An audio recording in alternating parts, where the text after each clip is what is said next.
Bombs are falling. People are running. Hospitals are shutting down. That's what's supposed to happen in a war zone. You get out if you can. But one man didn't. He stayed, operating, saving lives, while everything around him was collapsing. Some say that's a hero. Others say that's a death wish. But here's the part nobody agrees on. What makes someone stay when survival says run? What makes someone choose strangers over their own life? Because in that moment, nobody would blame him for leaving. Nobody would question it. But he didn't. So what does God say when self-preservation and sacrifice collide? Because what the Torah, the Gospel, and the Quran say about this might not just explain him, it might expose what we would do. Here's what happened.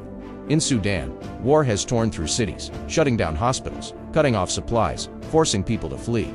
Most medical systems collapsed. Most doctors left. But one surgeon, Dr. Jamal Eltabas, stayed behind. He kept the hospital running. He kept operating. With limited supplies. With constant danger. Sometimes with bombs falling nearby. Think about that.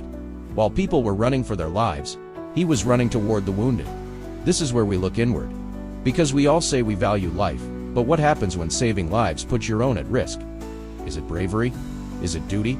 Or is it something deeper? Let's speak truth here. Most people would leave, and honestly, most people would understand that choice. But he didn't. So now the question is, why? And this is where faith steps in. Here's what's interesting. Judaism places an incredibly high value on saving life. It says, whoever saves a life, it is considered as if they saved an entire world. Sanhedrin 37, one life equals everything. Not some things, everything. And then this.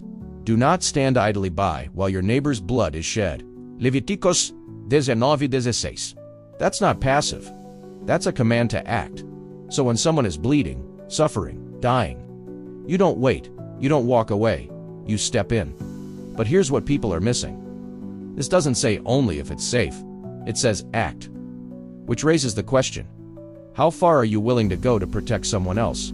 Now this might help a little, how you see it. Because Jesus didn't just teach compassion, he lived sacrifice. He said greater love has no one than this, to lay down one's life for one's friends. John 15:30. That's the highest form of love. Not words. Not feelings. Action. And then this. I was sick and you looked after me. Matthew 25:36. Notice something. Jesus doesn't separate himself from the suffering. He identifies with them. So when someone cares for the wounded, it's not just kindness, it's something sacred. But here's what a lot of people fail to understand. Christianity doesn't just admire sacrifice, it calls people to it. Now listen to this.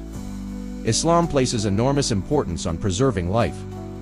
The Quran says, whoever saves one life, it is as if he had saved mankind entirely. Same message, same weight. One life equals all humanity. And then this, and whoever does good, whether male or female, while being a believer, those will enter paradise. Doing good isn't just noticed, it's rewarded. But here's what stands out. Islam doesn't define heroism by recognition. It defines it by action when no one is watching. So what do all three say together? When life is in danger, you protect it. When people are suffering, you help them. When the world falls apart, you don't just walk away. What people are missing. We love stories like this because they feel rare. Like this kind of courage belongs to someone special. But what if it doesn't? What if moments like this are tests? Not just for him, but for anyone who finds themselves in that position. This is where it gets uncomfortable for you. Because it means you don't get to say, I could never do that. Maybe you could. Maybe the real difference isn't a billet's willingness. Here's the hard truth. It's easy to admire courage from a distance, but much harder to live it when it costs you everything. So now this turns to you. Not the war, not the doctor. You. Because maybe you won't face bombs or a battlefield, but you will face moments where someone needs you. Where it's inconvenient. Where it's risky. Where it costs you something. So what will you do? Faith isn't proven in comfort. It's proven in action. So ask yourself, what are you willing to do for someone else? What are you willing to risk? What are you willing to give? Here's the truth. This man didn't have superpowers. He didn't have protection.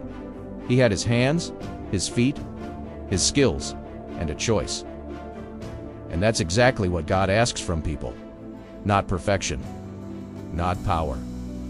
Action. So if you say you believe in God, what does that belief look like when someone is suffering? Do you step in, or do you step away? At the end of the day, this isn't just about one doctor. It's about what kind of person you choose to be when it matters.